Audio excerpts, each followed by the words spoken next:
Hello साथीहरू, नमस्कार। आराम हुनुहुन्छ? आई होप आराम हुनुहुन्छ होला र म पनि एकदमै आरामै छु। फेरि पनि स्वागत छ तपाईँहरूलाई नयाँ भिडियोमा र साथै पोजिटिभ गफमा। हामीले सधैँ चाहिँ पोजिटिभ गफमा केही न केही एउटा चाहिने कुरालाई जो लाइफलाई बदल्न हेल्पफुल भिडियोहरू बनाउने गरिरहेका छौँ, जो तपाईँहरूलाई थाहा नै छ। यदि थाहा छैन र तपाईँ पहिलोचोटि यो च्यानलमा हेर्दै हुनुहुन्छ भने मलाई कृपया भिडियोलाई चाहिँ अन्तिमसम्म हेर्नुहोस्, तपाईँले केही न केही पक्कै पनि सिक्नुहुनेछ। यदि यो च्यानललाई सब्सक्राइब गर्नुभएको छैन भने कृपया भिडियोलाई चाहिँ अन्तिमसम्म हेरेर भिडियो कस्तो लाग्छ कमेन्ट, सेयर, लाइक साथै च्यानललाई सब्सक्राइब गर्न भने अवश्य नबिर्सनु होला। एउटा साथीको कमेन्ट आइरहेको थियो, सेल्फ कन्फिडेन्स चाहिँ किन कम हुन्छ, किन आत्मविश्वास घट्छ, यसको कारण के हो त, किन भइरहेछ यो सब हो, यसै विषयलाई उठाएर आज हामी चर्चा गर्नेछौँ। सेल्फ कन्फिडेन्स एउटा यस्तो कुरा हो जो सबैमा हुनुपर्ने हुन्छ। जब आत्मविश्वास नै आफूप्रति आत्मविश्वास छैन भने हाम्रो बाँच्नुको भनौँ न एउटा चल्नुको कुनै मतलब नै बन्दैन। हामीले चाहिँ कतिपय अरू मान्छे आफूलाई चाहिँ अरू मान्छेहरूसँग दाजेर चाहिँ के गर्छौँ भन्दा आफ्नो सेल्फ कन्फिडेन्सलाई घटाउँछौँ, आफ्नो आत्मविश्वासलाई घटाउँछौँ, किनकि आफूले अर्को मान्छेसँग तुलना गर्छौँ। मभन्दा यो राम्रो छ, मभन्दा यो राम्रो काम गरिरहेको छ, यसको बराबर त म कसरी पुग्न सक्ने हुन्छ नि। एउटा अरूलाई जज गरेर चाहिँ अरूलाई देखेर चाहिँ आफ्नो एउटा आत्मविश्वास घटाउने काम भइरहेको छ, जो तपाईँहरूले गरिराख्नु भएको छ। यो सबैको एउटा प्रब्लम पनि हो। कसैदेखि आफूलाई कमजोर सोच्नु भएन। जुन मान्छे तपाईँले अहिले अम्बानीको ठाउँमा तपाईँ अम्बानीलाई हेरेर कुन तरिकाले बुझ्नुहुन्छ, यो यसरी भयो उसरी भयो भन्ने कुरा एउटा तपाईँको मनमा एउटा कल्तुलता त आउँछ नै हो। यसलाई पोजिटिभली बुझ्नुहोस् न, उसले चाहिँ कुन तरिकाले त्यहाँसम्म पुग्यो, कसरी पुग्यो, किन पुग्यो, हुन्छ नि एउटा कारण त छ नि त्यसमा पनि। मेहनत, जहाँ मेहनत छ, मेहनतले चाहिँ उसलाई चाहिँ त्यहाँ अम्बानीलाई पनि त्यो स्टेजमा त्यो अवस्थामा पुऱ्याएको हो। यही मेहनत र कमी कमजोरी हामीमा हुनाले हाम्रो आत्मविश्वास दिनदिन घट्दै आइरहेको छ।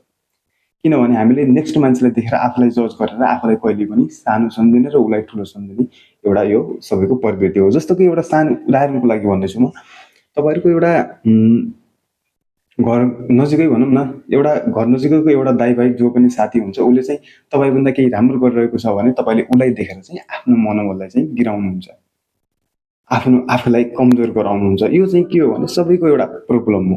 यस्तो खालको यो समस्यालाई चाहिँ हामीले आफूले नै हटाउने हो। कोही नेक्स्ट मान्छे आएर तपाईँको यो समस्या हल गरिदिने होइन, किनकि समस्या पनि तपाईँभित्रै उत्पादन भएको, आफै भनौँ न एउटा क्रिएटिभ भएको। यो समस्यालाई चाहिँ कसरी टाढा गर्ने सोल्युसन पनि तपाईँभित्र नै छ, किनकि तपाईँको हिम्मत नै, तपाईँभित्र भएको हिम्मत नै के हो त, तपाईँको सोल्युसनको माध्यम हो। तपाईँले आफूलाई चिन्नु पर्यो, आफूलाई बुझ्नु पर्यो, म को हो, के गर्दैछु र किन गर्दैछु, मैले के का लागि गर्नुपर्छ, म ऊभन्दा पक्कै पनि कमजोर छैन। यो तरिकाले चाहिँ तपाईँले आफूलाई बुझ्नुपर्ने हुन्छ। यसमा चाहिँ दुई क्याटेगोरीको मान्छेहरू आउँछ।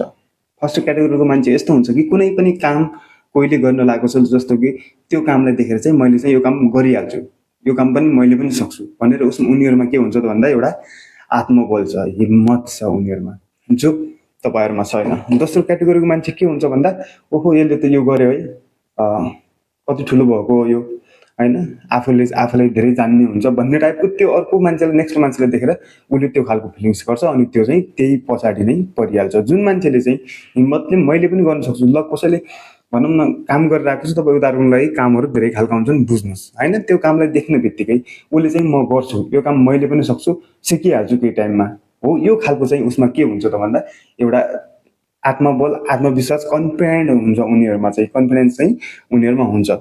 र हामीले तिनीहरूलाई नै देखेर एउटा दोस्रो क्याटेगोरीको मान्छेहरूले कस्तो हुन्छ भने तिनीहरूलाई नै देखेर के गर्ने गर्दछ त, आफूलाई चाहिँ कमजोर बनाउने, होइन, यसले चाहिँ गर्यो, यो मान्छे चाहिँ कति ठुलो पल्टेको भन्ने खालको एउटा पोजिटिभली नभएर एउटा नेगेटिभ तरिकाले चाहिँ हामीले बुझ्छौँ।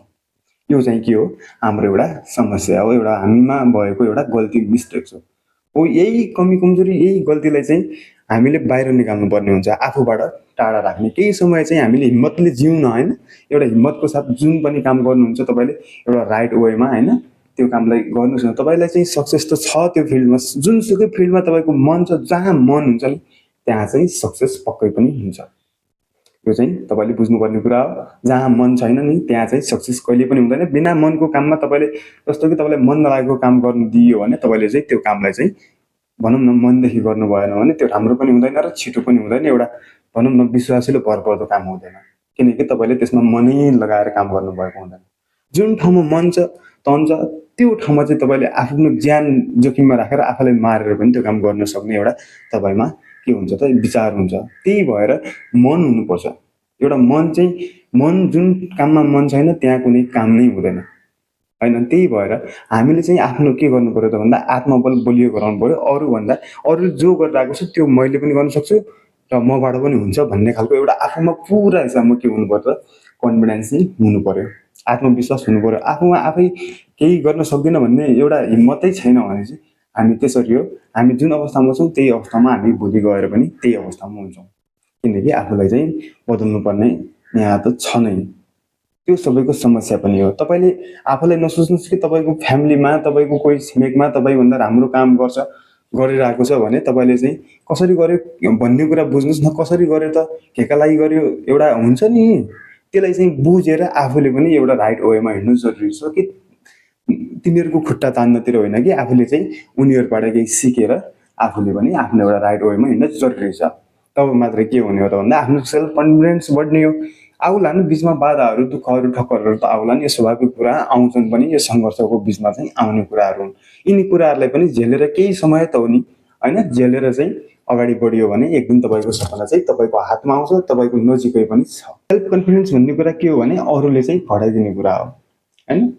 अरूलाई हामीले जज गरेर घट्ने कुराहरू हो, अरूलाई देखेर चाहिँ आफूलाई कमजोर बनाउने कुरा हो होइन। हिम्मत बल दिमाग त सबैमा छ। मानव प्राणी भइसकेपछि सबैमा एउटा दिमाग सोच एउटा मन सबैको छ नै होइन। सबैको बराबर नै छ सोच्ने क्षमता। सबैले सोच्नु सक्यो भने 1000 चोटि फेल हुन्छ मान्छे, 100 चोटि 1000 चोटि फेल हुन्छ, तर पनि ट्राई गर्यो भने एक दिन सक्सेस आउँछ। सक्सेस आउने एक दिन मात्रै हो नि त होइन र। अरू दिनहरूमा त हाम्रो के हुने हो, सङ्घर्ष हुने हो, मेहनत हुने हो, लगाव हुने हो, मनदेखि एउटा विचार राइट वेमा। सक्सेस भन्ने कुरा एकैचोटि पाइन्छ र त्यो सक्सेसले चाहिँ मान्छेलाई के गराउने हो त एउटा खुसी र एउटा जिन्दगीको आनन्द, असली आनन्द दिने हो।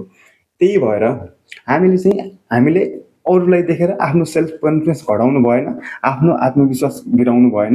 जो तपाईँमा हिम्मत छ, ठुस ठुस भरेर हिम्मत छ नि, त्यो हिम्मतलाई चाहिँ बाहिर ल्याउनु जरुरी छ र आफूले पनि उनीहरू जस्तो गरेर एउटा सक्षम मान्छे बन्नु छ। तपाईँ आफैले हो आफ्नो सेल्फ कन्फिडेन्स कम गरेको।